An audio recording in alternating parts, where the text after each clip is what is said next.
Greetings 12th class political science students, welcome back to our channel. Hope you all are doing great, and from today we are going to start new chapter of our book. We have completed till now 5 chapter, and today it's going to be 6th chapter, that is the crisis of democratic order. But keep in mind that the chapter 5th where we have left, we are going to start from that context this chapter. जहां से हम लोगों ने छोड़ा है वहीं से हम 6th वाला चैप्टर शुरू करने वाले हैं. वहां पे हम लोगों ने लास्ट टाइम में क्या डिस्कस किया था कि अब एक ऐसा फेज आने वाला है हमारी कंट्री के हिस्ट्री में जो डेमोक्रेसी के लिए ना बहुत बड़ा डेंजर क्रिएट करने वाला है ना. और इसीलिए इसको देखो बोला गया था क्राइसिस ऑफ डेमोक्रेटिक ऑर्डर, कि एक ऐसा क्राइसिस जिसने डेमोक्रेसी के पाथ में ना कहीं बहुत ज्यादा हर्डल क्रिएट कर दी. राइट, तो अब वो क्या सिस्टम था और उसने कैसे डेमोक्रेसी में क्राइसिस जनरेट किए, कौन सा इशू था. राइट, वो अब हम रीड करने वाले हैं. अब देखो, जब आपको चैप्टर स्टार्टिंग में गिवन है उससे पहले ना आपको कुछ न्यूज़पेपर्स की कटिंग्स गिवन है. यहां पर देखो क्या है, आपको कुछ ब्लैंक दिख रहा है, दिखा, दिस इज ब्लैंक है ना. अब ये जो ब्लैंक चीजें है ना, basically these are showing us that emergency was imposed at that particular time. Emergency, मैंने आप लोगों को लास्ट चैप्टर में बताया था कि अब इंदिरा गांधी एक ऐसा सिस्टम इंट्रोड्यूस करेंगे, एक ऐसा सिस्टम इंप्लीमेंट करेंगी जो हमारी सारी की सारी कंट्री की सारी डेमोक्रेटिक वैल्यूज को कहीं ना कहीं खत्म करने वाला है. और वो था इमरजेंसी, जिसमें सारे के सारे राइट्स पर बहुत सारे रेस्ट्रिक्शंस लग जाएंगे. इट मीन्स हर एक थिंकर ने लिखा है हर तरफ बंदी ही बंदी, इवन प्रेस की भी बंदी. और हालांकि हमारे फंडामेंटल राइट्स में ना कि हम अपने आइडियाज को एक्सप्रेस कर सकते हैं और प्रेस की फ्रीडम उन्हीं में काउंट होती है. बट यहां पे क्या हो गया था, प्रेस की फ्रीडम को भी स्नैच कर लिया गया, खत्म कर दिया गया. और उसी चीज को, उसी के अगेंस्ट में अग्रेशन शो करने के लिए जो राइटर्स हैं, न्यूज़पेपर के एडिटोरियल राइटर्स हैं, वो क्या कर रहे हैं अपना क्योंकि वो लिख तो सकते नहीं है, क्योंकि अब देखो इमरजेंसी का मतलब क्या था कि गवर्नमेंट ने हर चीज पे रेस्ट्रिक्शंस लगा दिए. और उन रेस्ट्रिक्शंस के अगेंस्ट जाके अगर कोई पर्सन ट्राई करता है गवर्नमेंट के अगेंस्ट कुछ भी लिखने का, तो उस पर्सन को अरेस्ट किया जा सकता था और उस पर्सन को पनिशमेंट दी जा सकती थी. ये सिस्टम होता था यहाँ पे. तो अब वो लोग लिख तो सकते नहीं थे, क्योंकि उनको पता था अगर लिखने की कोशिश करेंगे तो वैसे ही गवर्नमेंट क्या कर देगी, उनको अरेस्ट करके जेल में बंद कर देगी. तो ये सिस्टम क्या था, लिख तो सकते नहीं, बट कोई ना कोई तो मेथड होगा ना जिसके थ्रू आप अग्रेशन शो कर सकते हो. ये वही मेथड था, यानी कि ब्लैंक छोड़ देना न्यूज़पेपर को कि हम कुछ कहना चाह रहे हैं बट हम कह नहीं पा रहे हैं. क्यों नहीं कह पा रहे हैं, क्योंकि गवर्नमेंट ने हमारे ऊपर रेस्ट्रिक्शंस लगाई हुई हैं. ये वो मेथड है इमरजेंसी के अगेंस्ट में अपनी इमोशंस को एक्सप्रेस करने का. राइट, ये तो बेसिकली इस चैप्टर में जो आप एक जो कॉन्सिक्वेंस स्टडी करने वाले हो, जो रिजल्ट स्टडी करने वाले हो, 1971 के बाद हम लोगों ने जो चीजें स्टडी की थी कि इंदिरा गांधी को बहुत लार्ज स्केल पे विक्ट्री मिल गई थी, है ना, लेकिन फिर भी कुछ ऐसी प्रॉब्लम्स होंगी कि इमरजेंसी इंप्लीमेंट हो जाएगी कंट्री में. और इमरजेंसी सिंपल इमरजेंसी नहीं कि कंप्लीटली हमारी कंट्री का पॉलिटिकल स्ट्रक्चर ही हिल जाएगा. Not only political, whole of the structure, वही कहीं ना कहीं उसी में एक अर्थक्वेक जैसी स्ट्रक्चर आ जाएगी. ठीक है, अब वो थी क्या, कैसे इंप्लीमेंट हुई, क्या क्या कॉन्सिक्वेंसेज हुए, वो चीजें हम इस चैप्टर में बेसिकली स्टडी करने वाले हैं. तो बेसिकली इसको रीड करने से पहले देखो यहाँ पे क्या है, the editorial page of Nai Duniya of 27 June 1975 was like any other day except that the space for editorial was left blank. Editorial होता है ना, एडिटोरियल आप लोगों ने पढ़ा होगा. एडिटोरियल होते हैं जिस पर किसी ना किसी राइटर्स के कुछ पर्सनल व्यूज आप पढ़ते हो किसी पर्टिकुलर टॉपिक को लेके. हर चीज सेम थी नई दुनिया न्यूज़पेपर में, बट एक चीज क्या अलग थी, एक चीज ये अलग थी कि उस दिन उस पर्टिकुलर न्यूज़पेपर में स्पेस को खाली छोड़ दिया गया था, एडिटोरियल वाले पेज को. The editorial was censored. और मतलब क्या था, सेंसर का मतलब होता है एक टाइप से उसके ऊपर रेस्ट्रिक्शन है. आप लोगों ने सुना होगा सेंसर बोर्ड होता है ना. जब भी कोई नई मूवी रिलीज होती है तो उससे पहले वो सेंसर बोर्ड से क्या सर्टिफिकेशन गेन करती है, that yes it can be publicly published. Right, तो ऐसे में क्या होता है, वो चेक करता है that if the movie is appropriate, कोई ऐसी प्रॉब्लम तो नहीं है कि सोसाइटी में प्रॉब्लम क्रिएट करेगी या फिर किसी के माइंड पर नेगेटिव इंपैक्ट जाएगा इस मूवी का. उसके लिए तो सेंसर बोर्ड उसको सर्टिफिकेशन देता है. लेकिन यहां पे क्या है, अगर सेंसर लगे तो मतलब उस पर पाबंदी लग गई है. तो एडिटोरियल को सेंसर कर दिया गया यूजिंग इमरजेंसी पावर. और इमरजेंसी पावर को यूज करके यहां पे क्या हुआ था, एडिटोरियल वाले पेज को सेंसर कर दिया गया. Many other newspaper also carried such blank spaces sometime to protest against the emergency. और as I told you कि लोगों के पास अब गवर्नमेंट के अगेंस्ट में बोलने के लिए कुछ नहीं बचा, कोई मेथड नहीं है, तो ये क्या है, एक टाइप से उनका अग्रेशन शो करने का मेथड है, right. Later leaving blank space was also banned. और बाद में देखो क्या किया गया, देखो पहले तो सिर्फ ये था कि सिर्फ ये चीजें बैन थी कि आप गवर्नमेंट के अगेंस्ट में कुछ नहीं लिख सकते, लेकिन फिर बाद में क्या कर दिया गया कि अगर आप ब्लैंक स्पेस भी छोड़ रहे हो तो उसको भी बैन कर दिया गया. मतलब इतनी रेस्ट्रिक्शंस थी. तो अब आप सोच सकते हो कि जब प्रेस को इतना रेस्ट्रिक्ट कर दिया गया तो which kind of situation was existing at that particular time in our country, right. So let us come now on the introductory part of the chapter, that what we are going to study in this particular chapter. देखो, we have seen in the last chapter that the Congress recovered after 1971. हम लोगों ने पढ़ा था ना, जब हमने कांग्रेस की पूरी हिस्ट्री पढ़ी थी. 1969 में क्या हुआ था, प्रेसिडेंट के इलेक्शन की वजह से कांग्रेस कहीं ना कहीं 2 ग्रुप्स में डिवाइड हो गई थी, कांग्रेस ओ, कांग्रेस आर, है ना. तो ये सारी की सारी चीजें हम लोगों ने पढ़ ली. बट हम लोगों ने ये भी स्टडी कर लिया कि 1971 के इलेक्शन के बाद ना कांग्रेस दोबारा से रिकवर कर लेती सारे के सारे सिस्टम्स को, है ना. But was not the same kind of party. लेकिन क्या था, वो उस तरीके की पार्टी नहीं थी जैसी कांग्रेस कभी 1947 में थी, है ना. The difference came clear in the series of events between 1973 and 1975 that brought new challenges to India's democratic politics and the institutional balance sought by the constitution. अब देखो, यहां तक ना आप लोग जस्ट प्रॉब्लम्स ही पढ़ते आए हो, है ना. आप लोगों ने कभी पढ़ा चैलेंजेस ऑफ नेशन बिल्डिंग, फिर आप लोगों ने क्या क्या पढ़ा कि हमारी कंट्री में पॉलिटिकल सिस्टम कैसे कैसे चेंज हो रहा है ना, जिसमें हम लोगों ने पढ़ा कि इंस्टेबिलिटी हो रही है कहीं ना कहीं. प्लान डेवलपमेंट हम लोगों ने पढ़ा, कैसे प्लानिंग हो रही थी. फिर हमने हमारे पढ़ा कि हमारे लीडर्स कहीं ना कहीं हम लोगों ने लूज कर दिए, राइट. हम तो that was also a great loss for the country. उसके बाद कांग्रेस में क्या हुआ, चेंजेस आना शुरू हुए, राइट. हालांकि इंदिरा गांधी कहीं ना कहीं खुद को ये रिप्रेजेंट करने में सक्सेसफुल हो जाती है that yes my Congress party is the real Congress. But even then फिर भी क्या होता है, फिर भी ऐसी सिचुएशन है कि जो चीजें सीरीज चलती आ रही थी ना, पहले हम इकोनॉमिकली प्रॉब्लम्स कहीं ना कहीं फेस कर रहे थे, तो अभी भी एक क्लियर सीरीज दिख रही है इवेंट्स की 1973 टू 1975. और उसने क्या कर दिया, हमारी कंट्री की डेमोक्रेटिक पॉलिटिक्स के सामने चैलेंजेस खड़े कर दिए. एंड द इंस्टीट्यूशनल बैलेंस, और जो इंस्टीट्यूशनल बैलेंस बनाया गया ना कॉन्स्टिट्यूशन ने, जैसे लेजिस्लेचर का ये टास्क है, एग्जीक्यूटिव का ये टास्क है, जुडिशरी का ये टास्क है, तो उसके सामने भी ना हर्डल क्रिएट कर दी. These developments led to the imposition of emergency in June 1975.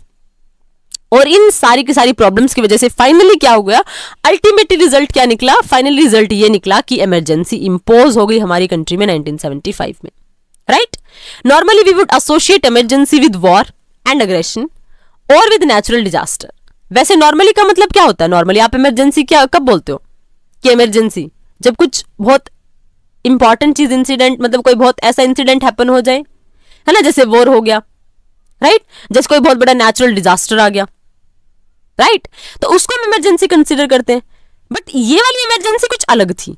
ये कैसी थी, this emergency was imposed because of the perceived threat of internal disturbance. लेकिन ये वाली इमरजेंसी क्यों थी, क्योंकि इस टाइम पे ऐसा फील हो रहा था कि हमारी कंट्री में इंटरनल डिस्टर्बेंस क्रिएट हो रहा है. समझ आया. The emergency ended on dramatically as it had begun. और सबसे बड़ी बात तो ये ड्रामेटिक वे में शुरू हुई और ड्रामेटिक वे में ही खत्म हो गई, resulting in the defeat of Congress in the Lok Sabha elections in of 1977. और खत्म कैसे हुई, अब देखो जैसे हम लोगों ने पढ़ा ना, इंदिरा गांधी ने जब स्लोगन्स दिए, गरीबी हटाओ ये वो, है ना, मतलब पॉलिटिकल इंपॉर्टेंस गेन करने के लिए स्लोगन्स दिए, तो उससे बेनिफिट क्या हुआ कि कांग्रेस, हमने देखा कि इतनी सीट्स मिल गई जितनी कांग्रेस को उससे पहले के 4 इलेक्शंस में, मतलब 4 इलेक्शंस में मिली ही नहीं थी, राइट. तो इतनी ज्यादा सीट्स मिल गई. लेकिन अब जब इंदिरा गांधी ने without any kind of proper evidences और जब लोगों की फ्रीडम को कहीं ना कहीं छीनना शुरू किया ना, तो वहां पे क्या हुआ, उसका रिजल्ट ये निकला कि जो कांग्रेस थी वो लोकसभा इलेक्शंस में हार गई 1977 में. रिजल्ट तो होता ही है ना, इंपैक्ट तो पड़ता ही है. So in this chapter we focus on the crucial phase in the history of democracy in India. जो बहुत एक ऐसा खराब फेज आप जिसको कंसीडर कर सकते हो, क्योंकि एक ब्लैक फेज आप जिसको कंसीडर करते हो जहां हमारी फ्रीडम को कहीं ना कहीं हम लोगों से छीन लिया गया. and ask some questions that have remained controversial after all these years। और कुछ ऐसे क्वेश्चंस भी हम इसमें स्टडी करेंगे। एक तो हमारी हिस्ट्री का डार्क फेज हम स्टडी करने वाले हैं, और दूसरा कुछ ऐसे क्वेश्चन जो कहीं ना कहीं कंट्रोवर्शियल बने हुए इतने ईयर्स के बाद भी, जिनका हमें आज तक भी रैशनल और कंप्लीट अप्रोप्रिएट आंसर नहीं मिला है। वो क्वेश्चंस कौन से हैं? Why was emergency imposed? क्यों इमरजेंसी इंपोज हुई? Was it necessary? मतलब क्या सच में ऐसी सिचुएशन थी कि हमें इमरजेंसी लगानी पड़ी, इमरजेंसी इंपोज करनी पड़ी? क्या इमरजेंसी लगाए बिना काम नहीं चल सकता था? तो फर्स्ट तो क्वेश्चन यही है, right? What did the imposition of emergency mean in practice? जब इमरजेंसी लगी तो उसका प्रैक्टिस में प्रैक्टिकल मीनिंग क्या था? मतलब प्रैक्टिस में क्या आया, मतलब कैसे कैसे प्रैक्टिकली इंपैक्ट पड़ना शुरू हुआ, सोसाइटी में क्या क्या चेंजेस आए? What were the consequences of emergency on party politics? हमारी कंट्री की पार्टी पॉलिटिक्स पे क्या इंपैक्ट पड़ा, मतलब दूसरी पार्टीज पे क्या इंपैक्ट पड़ेगा इस इमरजेंसी सिचुएशन का? What are the lessons of emergency for Indian democracy? और हमारी कंट्री की डेमोक्रेसी के लिए क्या लेसन्स हैं इमरजेंसी के? ये सारी की सारी चीजें हम डिस्कस करने वाले हैं। स्पेसिफिकली ये चैप्टर आपका बेस्ड है किसके ऊपर? फोकस्ड है इमरजेंसी के ऊपर, है ना? इसलिए इसको क्राइसिस का नेम दिया गया, समझ आया? तो इसमें सारी चीजें कि क्या इमरजेंसी को सच में लगाना जरूरी था, क्यों इमरजेंसी इंपोज हुई, क्या क्या उसके बाद प्रैक्टिस में क्या क्या एग्जांपल्स प्रैक्टिस में आए, क्या क्या कॉन्सिक्वेंसेस हुए, मतलब रिजल्ट्स क्या निकले पार्टी पॉलिटिक्स के ऊपर, और क्या लेसन्स हम लोगों ने, हमारी इंडियन डेमोक्रेसी ने सीख लिए उस इमरजेंसी से 1975 से। ये सारी की सारी चीजें हम स्टडी करने वाले हैं आज इस चैप्टर में, मतलब कंप्लीट चैप्टर में।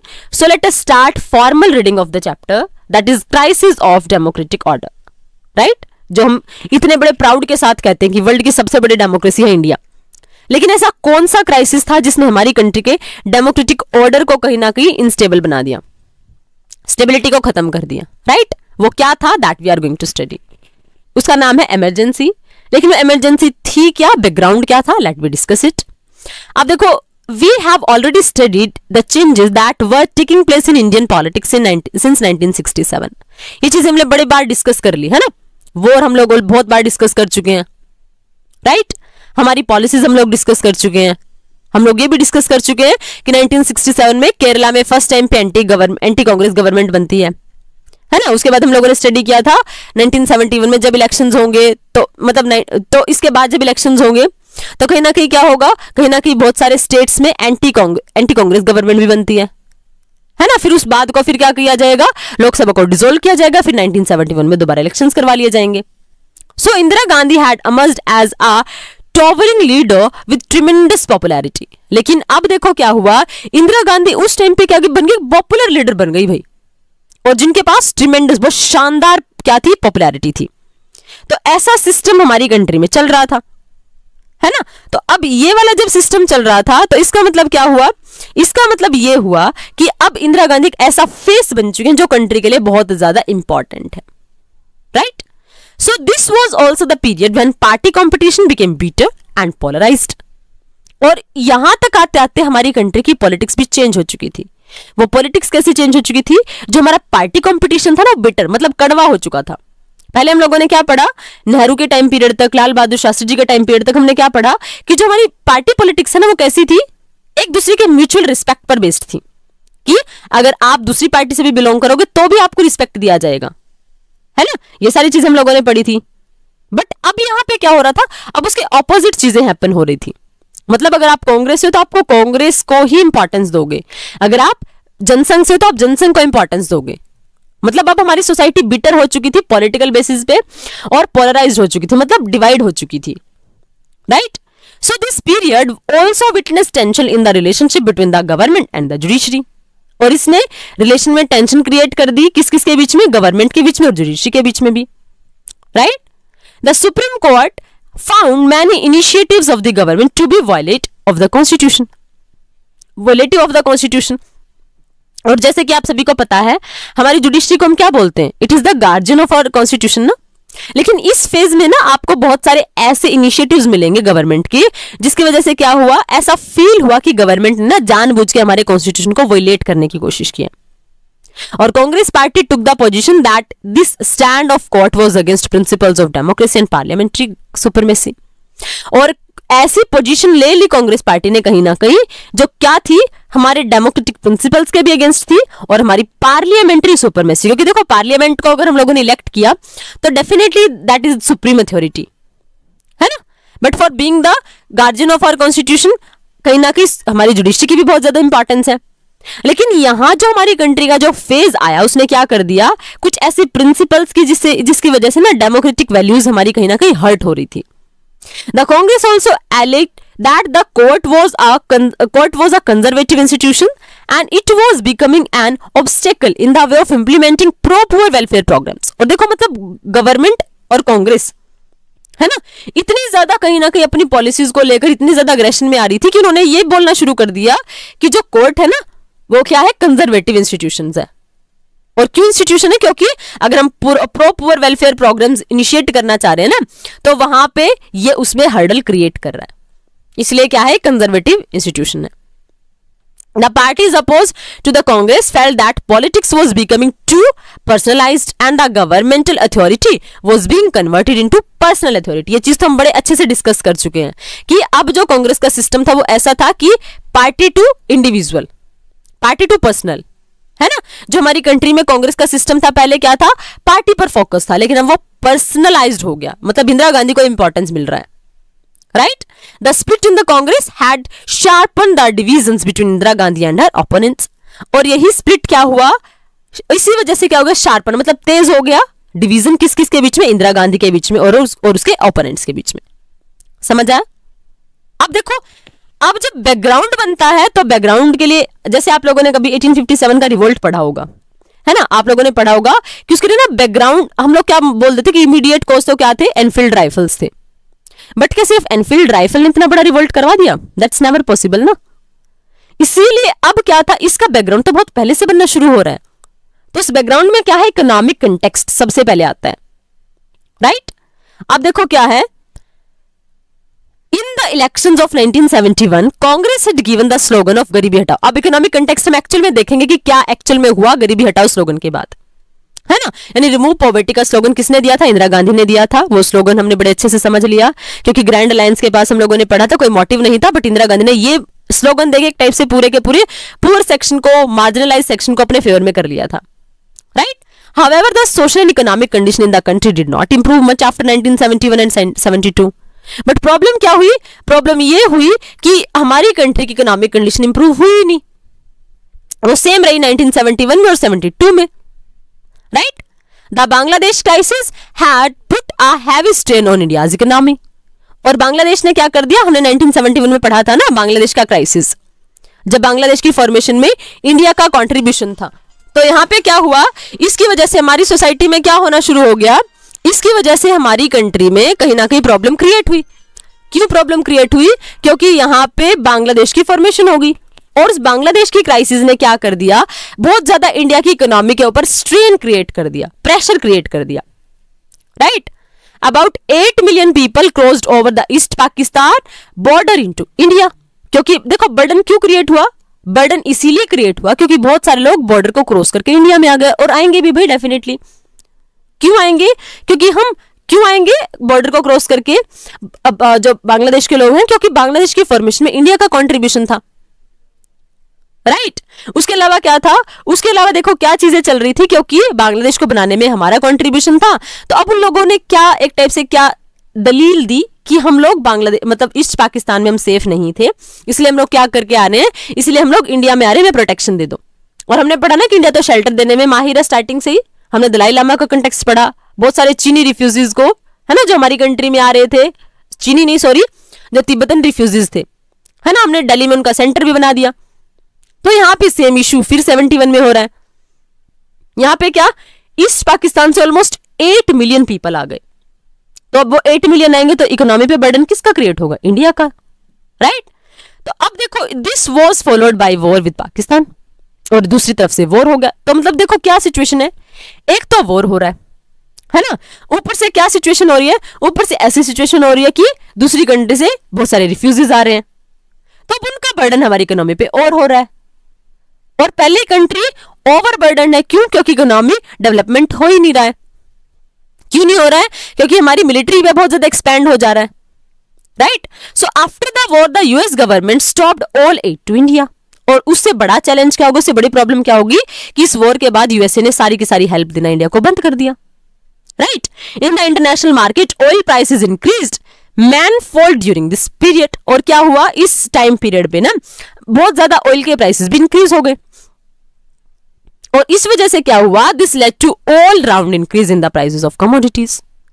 और अब देखो मतलब कंगाली में आटा गिला होता है ना, मतलब मुसीबत में और मुसीबत आना। पहले तो क्या, पहले हमारी प्रॉब्लम सॉर्ट आउट होने में नहीं आ रही है ना, 1975 तक हम लोग वॉर लड़ते आ रहे हैं, राइट। फिर हम लोगों ने कहीं सोचा कि भाई चलो हम 5 ईयर प्लान्स के थ्रू कुछ ना कुछ कर लेते हैं, हालांकि वो इनिशिएटिव ऑलरेडी होते आ रहे थे, बट इवन देन फिर भी क्या हो रहा है, इवन देन फिर भी प्रॉब्लम्स है कहीं ना कहीं। फिर हम लोगों ने सोचा चलो 1960s के डिकेड में हम क्या करेंगे, ग्रीन रेवोल्यूशन लेके आ जाते हैं भाई, कुछ ना कुछ इंपॉर्टेंटली हम गेन कर लेंगे। तो अगर हम कोशिश कर रहे हैं उससे पहले कहीं ना कहीं पाकिस्तान ने अटैक कर दिया, मतलब वो वाला सिचुएशन कि बांग्लादेश के बनाने के लिए पाकिस्तान का और इंडिया का वॉर हो गया। तो वॉर में क्या होगा, मिठाई तो बटेंगी नहीं, वॉर में ऑफ कोर्स लड़ाई हो रही थी, तो उसमें वेपन्स के ऊपर भी खर्च होगा, मिलिट्री के ऊपर भी खर्च होगा। तो इकोनॉमिक रिसोर्सेज जो डेवलपमेंट पे खर्च हो रहे थे वो कहां पे खर्च हो रहे हैं, मिलिट्री के ऊपर खर्च हो रहे हैं, समझ आया। ऊपर से क्या हो रहा है, हम उस टाइम तक कंप्लीटली इंडिपेंडेंट नहीं थे, तो हम दूसरों की हेल्प पर डिपेंडेंट थे, लेकिन जब वॉर की सिचुएशन देखी तो यूएसए ने क्या कर दिया, हमें हेल्प देनी बंद कर दी। तो मतलब जो पहले सिचुएशन प्रॉब्लमेटिक थी वो और ज्यादा प्रॉब्लमेटिक हो गई। ऊपर से क्या हुआ, ईस्ट पाकिस्तान से 8 लाख रिफ्यूजीज पीपल हमारी कंट्री में आ गए, राइट। ऊपर से क्या हो गया, इंटरनेशनल मार्केट में ऑयल के प्राइसेस हाई हो गए, और उसका इंपैक्ट सारी की सारी कमोडिटीज के ऊपर पड़ा। तो जो सारी की सारी प्राइसेस थी, जो रिक्वायरमेंट थी, एसेंशियल कमोडिटीज थी, वो सबके प्राइसेस हाई हो गए। सो प्राइसेस इंक्रीज बाय 23%, मतलब अगर एक चीज पहले 1 रुपये में आ रही थी तो वो अबाउट 23 रुपीज की आ रही है अब उसके बाद, एंड 30% इन 1974, मतलब 2 साल में इतना गैप हो गया। Such a high level of inflation caused much hardship to the people, और अभी तक हम उतने इंडिपेंडेंट नहीं है कि हम लोग अपनी नीड्स को कंप्लीटली फुलफिल कर पा रहे हैं। तो ऐसी सिचुएशन ने क्या कर दिया, और ज्यादा हार्डशिप क्रिएट कर दी हमारी सोसाइटी में, right. Industrial growth was low and unemployment was very high. और सबसे बड़ी प्रॉब्लम ये कि चलो अगर इन्फ्लेशन बढ़ भी रही है ना, तो अगर लोगों के पास इनकम है तो उस इन्फ्लेशन को टॉलरेट भी कर लेते हैं, लेकिन यहां प्रॉब्लम क्या है, इंडस्ट्रियल ग्रोथ हो नहीं रही है। इंडस्ट्रियल ग्रोथ नहीं हो रही है तो हम लोगों को एम्प्लॉयमेंट प्रोवाइड नहीं करवा रहे हैं, और जब एम्प्लॉयमेंट नहीं है, ऊपर से इन्फ्लेशन ज्यादा है, खाने के लिए हमारे पास अनाज नहीं बचा है, ऊपर से दूसरी कंट्रीज ने हमें हेल्प देनी बंद कर दी है, इतने लोग ऊपर से दूसरी कंट्री से आके in the form of refugee हमारी कंट्री में आ गए हैं। तो देखो ये सारी की सारी प्रॉब्लम्स ने क्या कर दी, एक ऐसी सिचुएशन क्रिएट कर दी जहां हर तरफ इंस्टेबिलिटी हो गई है, समझ आया, और स्पेशली रूरल एरियाज में, right. So in order to reduce expenditure the government froze the salaries of its employees. अब सिचुएशन इतनी खराब है कि गवर्नमेंट को अपने ऑफिशियल्स की सैलरी को, एम्प्लॉयज की सैलरीज को क्या करना पड़ा, फ्रीज करना पड़ा, मतलब रोकना पड़ा एक टाइप से। This cause further dissatisfaction among government employees. अब वो लोग भी डिससेटिस्फाइड हो जाएंगे, क्योंकि देखो वो ग्रुप ऐसा था जो कहीं ना कहीं इन्फ्लेशन को टॉलरेट कर सकता था because of their economic resources. But problem क्या हुई, जब गवर्नमेंट को कुछ भी आसार नहीं दिखे कि कहां से हम निकले बाहर, तो उन्होंने क्या कर दिया, गवर्नमेंट एम्प्लॉयज जो थे उनकी सैलरीज को फ्रीज कर दिया। अब वो भी लोग क्या हो गए, डिससेटिस्फाइड हो गए।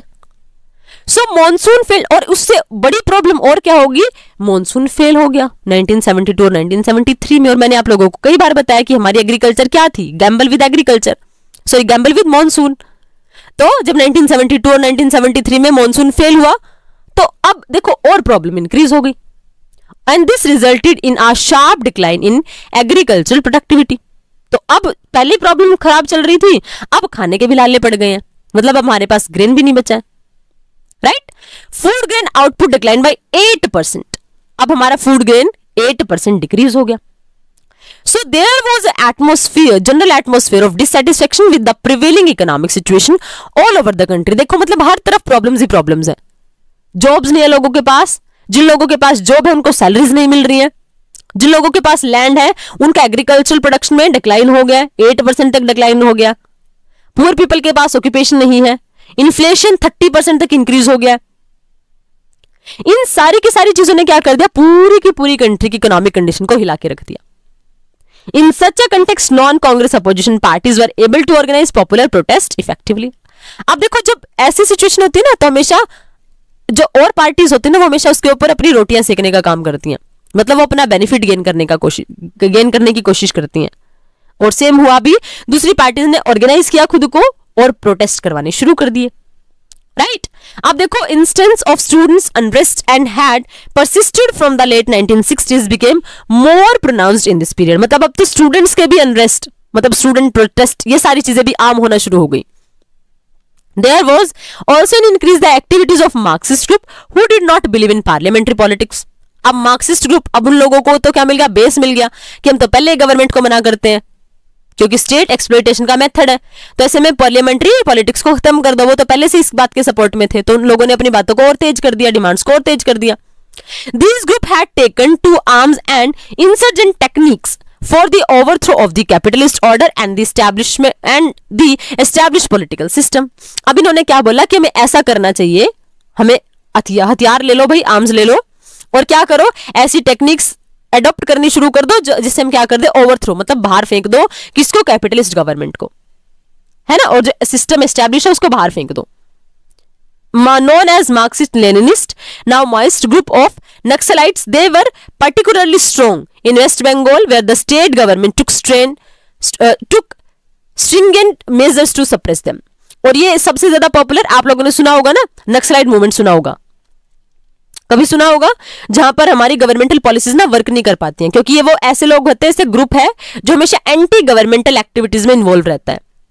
तो इन लोगों ने क्या बोला, ये लोग कंबाइन हो गए कि नहीं गवर्नमेंट तो कुछ कर ही नहीं रही है, तो गवर्नमेंट को हटाओ। और ये लोग ना हमेशा वॉरफेयर टेक्निक के साथ वॉर करते हैं, जो ऐसी टेक्निक्स होती हैं जिसके थ्रू कहीं ना गवर्नमेंट इनको रिप्रेस नहीं कर पाती है। ऐसी इनकी ना खुद ऐसी सेपरेट टेक्निक्स होती हैं। तो यहां पर जब इन नक्सलाइट्स लोगों ने प्रोटेस्ट करना शुरू किया, तो फिर क्या हुआ, गवर्नमेंट ने भी इनको सप्रेस करने के लिए मेजर्स लेने शुरू कर दिए। समझा?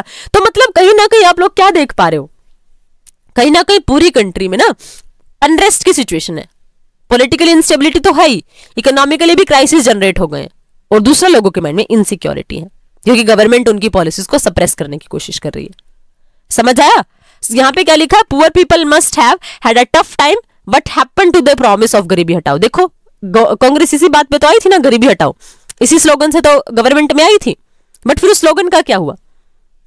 तो ये वो सिचुएशन थी, मतलब ओवरऑल कंट्री की तो ये सिचुएशन थी जो इकोनॉमिक कंटेक्स्ट था। हर तरफ क्या था, सिर्फ एक टाइप से हार्डशिप का time, hunger and hardship you can consider it.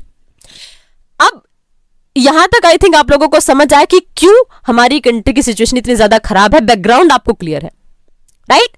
अब नेक्स्ट वीडियो में हम डिस्कस करेंगे कि गुजरात और बिहार में क्या मूवमेंट्स होते हैं, ये पॉपुलर स्टूडेंट प्रोटेस्ट का ना बहुत इंपॉर्टेंट सेंटर बन जाएंगे। तो यहाँ पे कैसी पॉलिटिक्स चेंज होगी हमारी कंट्री की, क्या इंपैक्ट होगा, फाइनली कौन से स्टेप्स होंगे जो इंदिरा गांधी को एक टाइप से कहीं ना कहीं ये कॉन्फिडेंस में लेके आएंगे दैट यस अभी इमरजेंसी इंपोज होनी चाहिए। That we will discuss in next video.